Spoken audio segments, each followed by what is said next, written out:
안녕하세요, 여러분. 오늘 저는 뇌과학에 대해서 간단하게 이야기를 하려고 합니다. 특히 우리 뇌에서 발생하는 세 가지 화학물질, 도파민, 세로토닌, 멜라토닌에 대해 알아보겠습니다. 저는 좀 실용적인 내용을 선호해서 각각의 호르몬에 대해 어느 영역에서 생성되고 신경계가 어떻고 이런 이야기보다는 이 세 호르몬의 역할과 어떻게 분비시킬 수 있는지 그리고 어떤 식단을 구성해야 하는지에 대해서만 이야기하겠습니다. 그래서 목차는 다음과 같고요. 먼저 도파민에 대해서 이야기해 보겠습니다. 도파민은 우리가 더 높은 목표를 세우고 그 목표를 이루기 위해 노력할 때 분비되는 화학 물질인데요. 이 도파민은 결과의 보상뿐만 아니라 노력하는 과정에서도 분비가 됩니다. 인간이 동작하는 기본적인 논리 회로는 더 많은 쾌감은 더 많은 도파민을 기반으로 더 많은 도파민 보상을 위해서 계속해서 더 높은 곳을 쳐다보게 됩니다. 그래서 뇌에 의욕이 생기게 하려면 의식적으로 보상을 주면 되는데요. 도파민 분비를 늘릴 수 있는 강화 학습법은 다음과 같습니다. 먼 처음으로 명확한 목표를 세우고 이 해당 목표는 내 현재 수준보다 한 단계 높은 수준의 목표여야 합니다. 힘들지만 열심히 하면 달성할 수 있는 적당한 과제, 단기간에 이룰 수 있는 작은 목표여야 하고요. 목표를 이룬 자신을 구체적으로 상상을 해야 합니다. 여기서 상상할 수 없다면 목표가 너무 거창하거나 현재 수준에서 달성할 수 없는 것이기 때문에 1단계를 다시 세팅을 해야 합니다. 3단계로 이제 목표를 자주 확인을 해야 됩니다. 도파민은 장시간 또는 장기간에 걸쳐서 분비되지 않으므로 중간중간 보급을 해줘야 하기 때문입니다. 네 번째로는 가장 어려운 일이긴 한데 즐겁게 실행하기입니다. 다섯 번째로는 이제 목표를 달성하면 자기 자신에게 상을 주면 일단 엄청 기뻐하고 상으로 맛있는 음식을 먹거나 보상을 주어야 합니다. 그리고 다음으로 즉시 더 높은 목표를 설정해야 합니다. 이렇게 1에서 6단계를 계속해서 반복을 하면 이제 도파민 강화가 되게 됩니다. 그런데 이제 도파민 분비를 촉진하는 데에는 주의해야 할 점이 있습니다.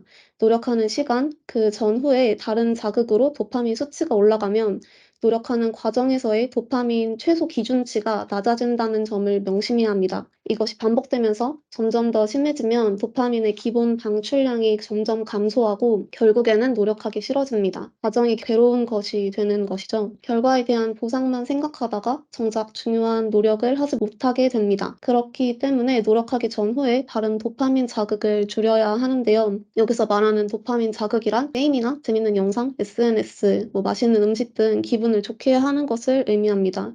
이런 자극을 줄이면 상대적으로 노력할 때의 도파민 수치가 올라가게 됩니다. 그 결과 노력하는 시간이 가만히 있을 때보다 기분이 더 좋아지며 노력에 더 집중할 수 있게 됩니다. 그래서 이제 자기계발 동기부여 영상 같은 걸 보게 되면 이제 핸드폰을 꺼둬라, 명상을 해라 등의 조언이 모두 이런 도파민 수치와 관련된 것입니다. 다른 자극에서도 도파민 수치가 높아지면 해야 할 일은 상대적으로 도파민 수치가 작아 하기 싫은 일이 되는 것입니다. 도파민 분비를 촉진시키기 위해서는 30분 이상의 유산소 운동이 가장 좋고 도파민 생성에 도움이 되는 음식으로는 티로신이라는 도파민을 이루는 아미노산이 들어간 죽순, 가다랑어포, 고기, 우유, 아몬드, 땅콩 그리고 티로신 흡수를 도와줄 적절한 당질인 탄수화물, 즉 밥을 함께 섭취하면 좋습니다. 그리고 도파민 생성에 필요한 비타민 B6는 참치, 가다랑어, 연어, 우유, 바나나에서 섭취할 수 있습니다. 다음으로 세로토닌에 대해 이야기하겠습니다. 세로토닌은 우리 뇌에서 행복 화학물질로 알려져 있습니다. 세로토닌은 뇌내 물질의 균형을 잡는 조절 물질로 세로토닌이 활성화된 상태에는 마음이 진정되고 평상심이 유지가 됩니다. 평온함, 느긋함 같은 감정을 기반으로 한 온화한 감정에 속해서 이것은 우리가 안정감을 느끼게 하고 우울증을 예방하는 데 도움이 됩니다. 그래서 세로토닌이 분비되면 의욕적인 마음이 들면서 몸에 활력이 솟고 기분이 쾌활해집니다. 반대로 세로토닌이 부족하면 우울감을 느낄 수 있습니다. 만약 아무것도 하고 싶지 않다, 이불 밖으로 나가고 싶지 않다라고 느낀다면 세로토닌 신경이 약해져 있다는 증거입니다. 그래서 세로토닌을 활성화하는 방법은 세 가지가 있는데요. 첫 번째로는 이제 5분 이상 햇볕을 쐬면 됩니다. 이제 조도가 2,500 럭스 이상의 빛을 5분 이상 받을 때 태양빛의 자극이 망막에서 봉선액으로 전달되면 세로토닌이 합성되기 시작합니다. 그다음으로는 리듬 운동이 있는데요. 리듬감 있는 운동이나 리듬을 타고 있다면 낭독, 독경, 노래방에서 노래하는 것도 포함이 됩니다. 단 최소 5분 이상 하는 걸 추천드리지만 30분 이상은 권장하지 않습니다. 그다음으로 꼭꼭 씹어 먹기인데요. 턱 근육이 리듬감 있게 수축과 이완을 반복하는 운동이기 때문에 일종의 리듬 운동이라고 볼 수 있습니다. 주의해야 할 점은 세로토닌 생성은 아침에 활발하게 일어납니다. 그래서 밤에는 이 활성 방법을 실천해도 별 의미가 없습니다. 세로토닌이 저하되면 초조하거나 짜증이 나게 되는데 장시간 책상에 앉아 있으면 일의 능률이 떨어지며 짜증이 나기 시작합니다. 이런 상태에서는 세로토닌이 부족할 가능성이 높은데요. 업무 중에 세로토닌을 올리는 방법은 다음과 같습니다. 점심을 외식으로 해서 오후에 세로토닌을 충전할 수 있습니다. 그리고 걸으면서 생각을 하면 이제 뇌가 긴장 상태에서 이완 상태로 변화하면 새로운 아이디어를 떠올릴 수 있게 됩니다. 또 1-2분 정도 심호흡을 하는 것도 좋고요. 낭독을 하는 것도 좋습니다. 뇌를 활성화해서 글자들을 반복적으로 소리내어 읽기만 해도 활성화될 수 있습니다. 그리고 간단한 운동을 하는 것인데요. 예를 들면 목 돌리기 운동을 하거나 계단을 올라가면 됩니다. 그럼 세로토닌 신경은 어떻게 강화할 수 있을까요? 세로토닌은 이제 공감을 담당하는 뇌와 많은 관련이 있는데요. 이 공감뇌를 단련시키면 세로토닌 신경도 단련이 됩니다. 울고 싶을 때는 펑펑 울거나 감정을 자극하는 영화 감상을 하면서 공감뇌를 단련시킬 수 있습니다. 공감력을 키우는 방법은 여기 명시되어 있는 것과 같은데요.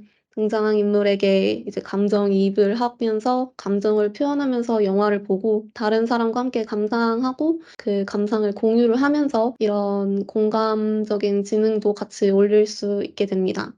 세로토닌 분비가 잘 되려면 어떤 음식을 먹어야 할까요? 세로토닌은 필수 아미노산인 트립토판에서 생성되는데 트립토판은 고기를 먹어서 섭취하면 됩니다.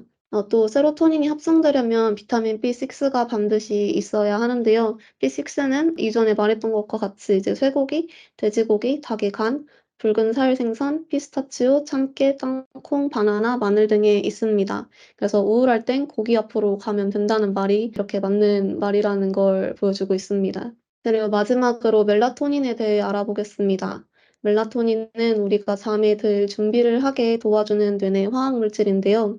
멜라토닌은 어두워지면 우리 뇌에서 자연스럽게 분비되며 이로 인해 우리는 피곤하게 느껴지고 잠에 들 준비를 하게 됩니다.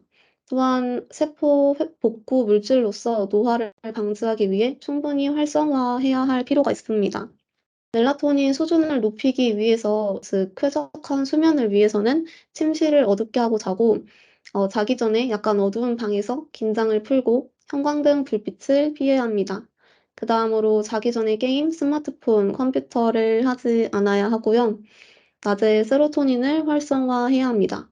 그리고 그것과 같은 의미로 아침에 햇볕을 쬐야 합니다. 그리고 수면 시간은 하루 7시간에서 8시간 정도 자는 것을 고려하는 것이 좋습니다. 그래서 이 세 가지 화학물질 도파민, 세로토닌, 멜라토닌은 우리 뇌의 중요한 기능을 지원을 하는데요.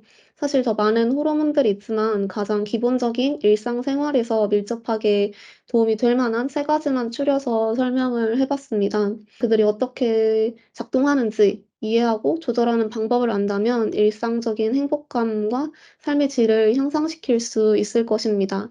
그래서 레퍼런스는 "당신의 뇌는 최적화를 원한다." 라는 책에서 주로 따왔고요. 앤드류 후버만이라고 뇌과학자분이 일단 이번 발표를 준비를 해 봤습니다. 그리고 세로토닌 이야기를 할 때 우울감이라는 얘기를 했는데 우울감은 이제 세로토닌을 향상시키면서 복구를 할 수 있지만 우울증 같은 경우에는 뇌의 화학물질 불균형 때문이라는 이제 세로토닌 가설은 오늘날에는 신빙성이 없는 것으로 판명이 됐습니다. 그래서 우울증이나 강박, 중독 장애와 같은 병은 우리 뇌에 이제 뿌리내린 부정적인 이야기가 카메라 필터처럼 매일같이 현실을 왜곡하기 때문이라는 설이 힘을 얻고 있습니다. 그래서 이런 우울증 같은 경우에는 마음 챙김 명상이나 인지 재평가 기법 등을 사용을 해야 합니다. 그래서 저의 발표는 여기까지입니다. 감사합니다.